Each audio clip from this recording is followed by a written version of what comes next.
Assalamualaikum warahmatullahi wabarakatuh. Kami dari SMA Negeri 2 Putus Ibau, kelas 12 IPA 1, kelompok 1. Saya sebagai moderator, perkenalkan nama saya Muklis Effendi dan anggota saya Juniarto Yogi. Saya Naufal Fitidia Pratama. Saya Mona Lisa. Saya Uray Akmafiel Zakwan. Saya Moreno Febriano Litanto. Saya Aidina Febriani. Saya Nawa Aswara Fadila. Saya Tasya Saliantino Khadijah. Saya Ferlin Dias Aulia. Saya Zulfa.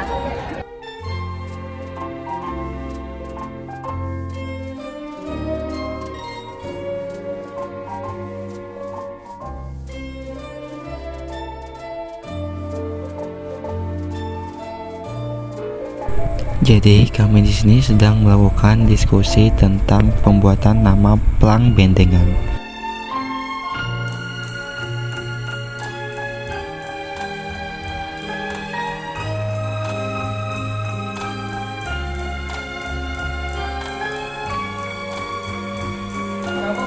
Jadi sekarang pendapat kami mengenai tema tentang gaya hidup berkelanjutan.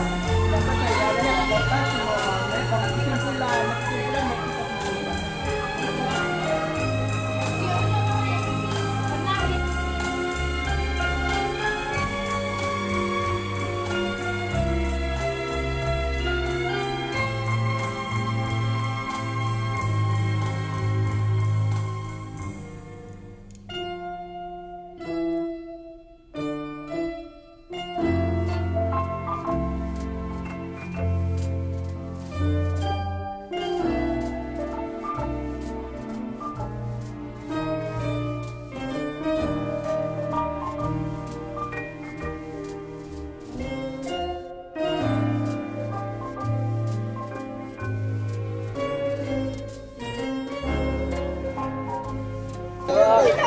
Baik, di sini kami lagi penebasan lahan.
Sekarang kelompok kami hampir selesai membersihkan bedengan yang ada di belakang sekolah.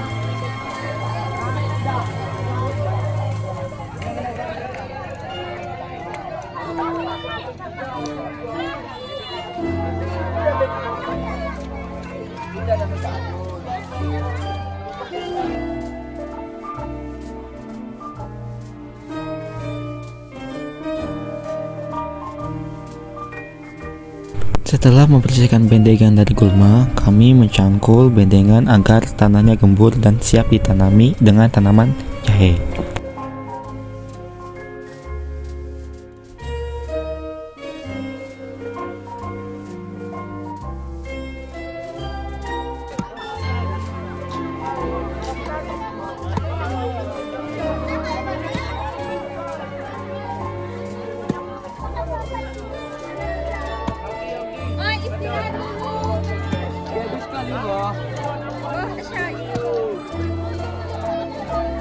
Oi semuanya, diam dia, cepat istirahat dulu. Ibu tutup pintu.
Tiga, dah.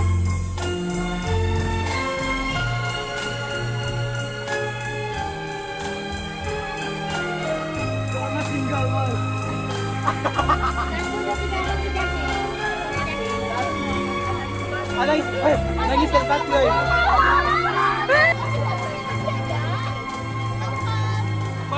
Oi. Hah? Apa itu muklis? Dulu takut cacing terus nyamang. Kalau nyamang bahagia.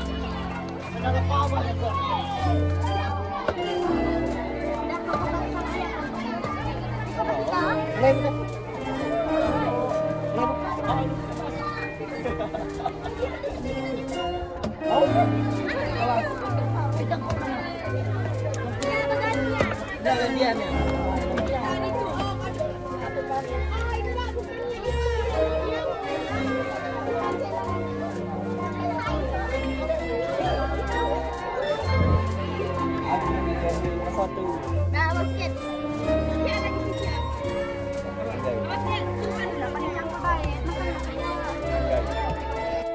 Setelah menggemburkan tanah, kami menyiapkan tanah bakar.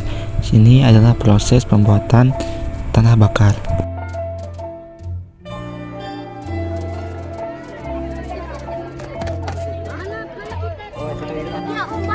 Jadi di sini kami sedang membuat api untuk membuat tanah bakar.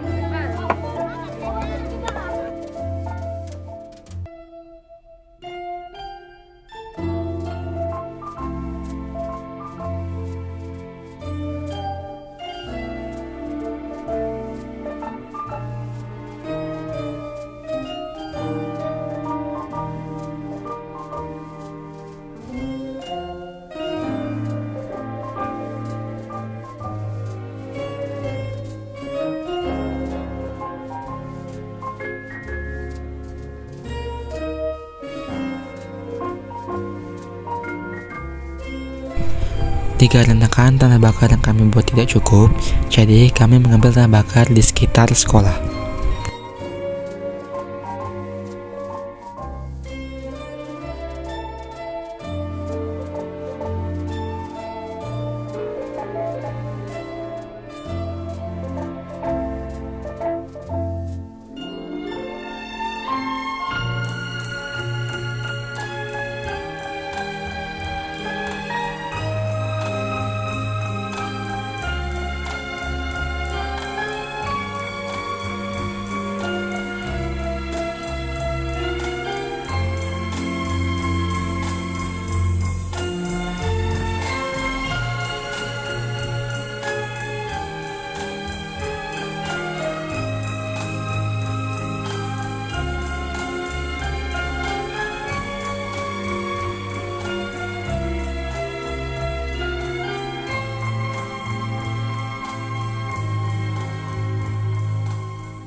Berikutnya, setelah mengambil tanah bakar, kami mencampur tanah bakar ke media tanam.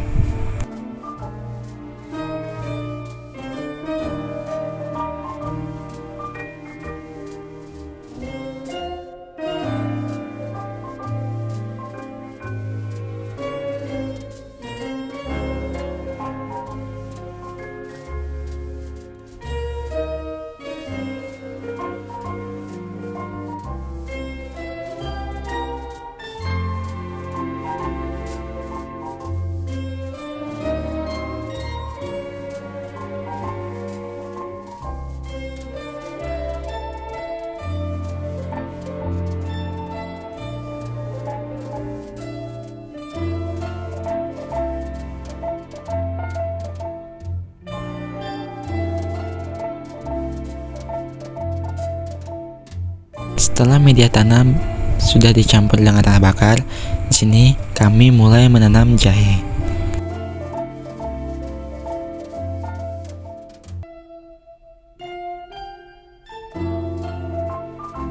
Jahe yang kami tanam memiliki dua jenis, yaitu jahe merah dan jahe biasa.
Jadi di sini kami sedang ingin menempelkan pelang nama bendengan kami yang bernama Eternal Louis.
Setelah jahe berhasil tanam dan berikutnya disiram menggunakan air.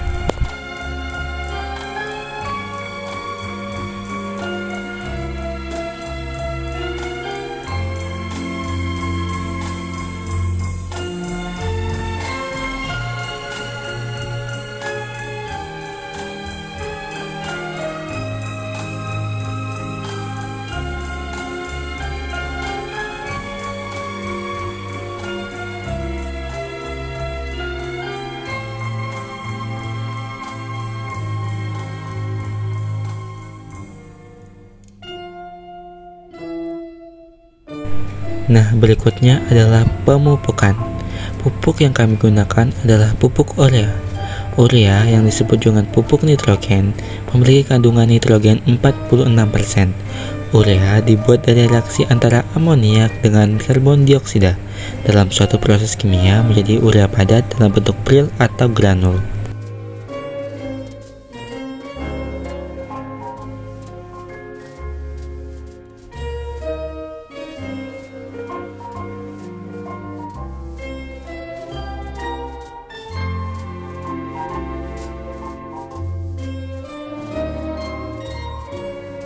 Nah, di sini saya akan menjelaskan apa itu lahan. Lahan merupakan bagian permukaan bumi untuk memenuhi kebutuhan hidup manusia.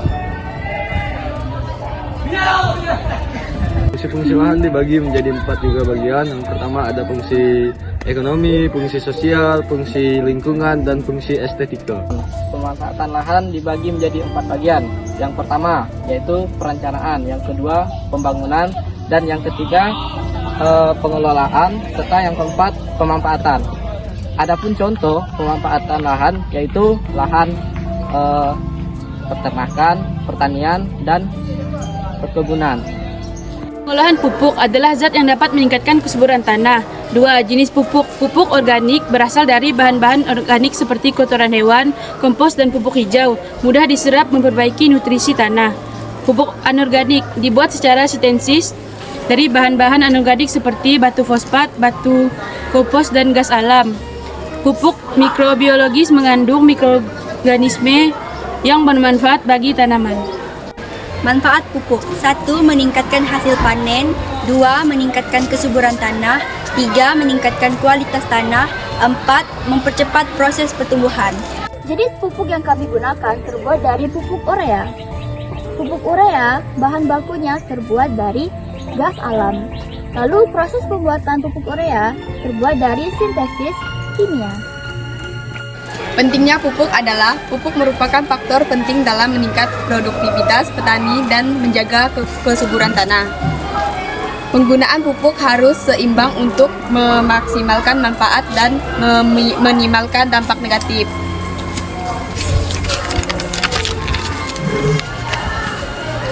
Kelestarian lingkungan. Penting untuk memiliki pupuk yang tanah lingkungan dan menerapkan teknik aplikasi yang tepat. Petani perlu memiliki pengetahuan yang cukup tinggi, jenis pupuk, manfaat, dan teknik aplikasi yang tepat. Pengendalian hama adalah upaya untuk menekan populasi hama agar tidak mencapai ambang batas ekonomi, sehingga kerusakan tanaman dapat diminimalkan dan hasil panen tetap optimal. Definisi hama sendiri adalah organisme hidup yang dapat menyebabkan kerugian atau kerusakan pada tanaman budidaya. Jenis-jenis hama utama. Yang pertama adalah padi. Padi memiliki hama yaitu seperti wereng, walang sangit, dan tikus. Yang kedua adalah cabai. Cabai memiliki hama seperti lalat buah, kutu daun, dan trips. Yang ketiga adalah kelapa sawit. Kelapa sawit memiliki hama seperti kumbang tanduk, ulat penggerek buah, dan kutu putih. Dampak hama pada tumbuhan. Yang pertama adalah penurunan hasil panen. Yang kedua adalah kerusakan kualitas. Yang ketiga adalah kematian pada tanaman. Metode pengendalian hama dibagi menjadi 4 bagian. Yang pertama, pengendalian hayati. Yang kedua, pengendalian kulvar teknis. Yang ketiga, pengendalian fisik. Dan yang keempat, pengendalian kimia. Selanjutnya, pengendalian hama secara terpadu dibagi menjadi 3. Yang pertama, pendekatan PHT. Yang kedua, prinsip PHT. Dan yang ketiga, manfaat PHT. Peran petani dalam pengambilan hama.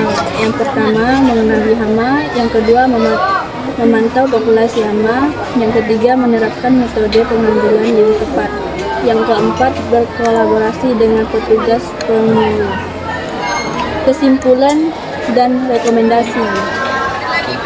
Pengadilan hama merupakan aspek penting budidaya tanaman untuk mendapatkan hasil panen dan berkualitas. Rekomendasi: menerapkan PHT dengan tepat, meningkatkan kesadaran petani tentang pentingnya pengadilan hama, dan mengembangkan riset dan inovasi dalam pengadilan hama merupakan langkah penting untuk mendukung keberlangsungan pertanian. Di sini saya akan menyimpulkan kesimpulan dari tanaman. Tanaman merupakan aset yang sangat berharga bagi kehidupan manusia. Manfaatan dan pelestarian tanaman harus menjalin pemanfaatan ke depannya bagi generasi yang akan datang. Pemanfaatan dan pelestariannya harus dijalin pemanfaatannya bagi generasi yang akan datang. Di sini saya akan menjelaskan pendapat saya mengenai P5 di mana tentang gaya hidup berkelanjutan dengan mengadakan penanaman. Saya dapat menambahkan wawasan, pengetahuan dan ilmu serta dengan melakukan penanaman tersebut saya dapat melatihkan mandiri saya. Terima kasih. Menurut saya P5 itu luar biasa. Pendapat saya tentang P5 ini sangat menyenangkan dan memuaskan. Pendapat saya tentang P5 ini adalah saya bisa mendapatkan ilmu, wawasan untuk hidup berkelanjutan. Saya, P5 dapat memberikan kita banyak ilmu dan manfaat. Pendapat saya tentang P5 adalah seru dan sangat menyenangkan. Menurut saya P5 ini menyenangkan. Menurut saya P5 itu mantap. Pendapat saya tentang kegiatan P5 adalah sangat menyenangkan. Pendapat saya tentang P5 ini menjadikan diri pribadi saya lebih mandiri dan lebih aktif lagi dalam melanjutkan hidup. Terima kasih. Pendapat saya tentang P5 adalah capek, bahagia, lelah, semua tercampur di sini. Tapi saya capek. Baik, di sini kami akan menyampaikan kesimpulan dari video yang kami buat. Yang pertama, kami dapat memahami perilaku hidup bersih dan sehat atau PHBS di sekolah. Yang kedua, kami dapat memahami cara merintis usaha sekolah produksi dengan 3M. Yang ketiga, kami dapat mengamalkan dimensi profil pelajar Pancasila dengan kegiatan yang telah kami lakukan. Antara lain, yaitu berakhlak yang mulia, bergotong royong dengan teman. Saran yang dapat kami sampaikan di sini adalah kegiatan P5 gaya hidup berkelanjutan yang dilakukan akan mendatangkan manfaat jika mengikuti kegiatan dengan sungguh-sungguh semua kegiatan P5, mengamalkan dimensi-dimensi profil pelajar Pancasila dalam semua kegiatan, mendengarkan pengarahan fasilitator dengan baik sehingga kita paham untuk mengerjakan tugas yang diberikan, dan terakhir, untuk sekolah bisa memfasilitasi adanya kunjungan studi banding ke industri dengan menggunakan inovasi 3R.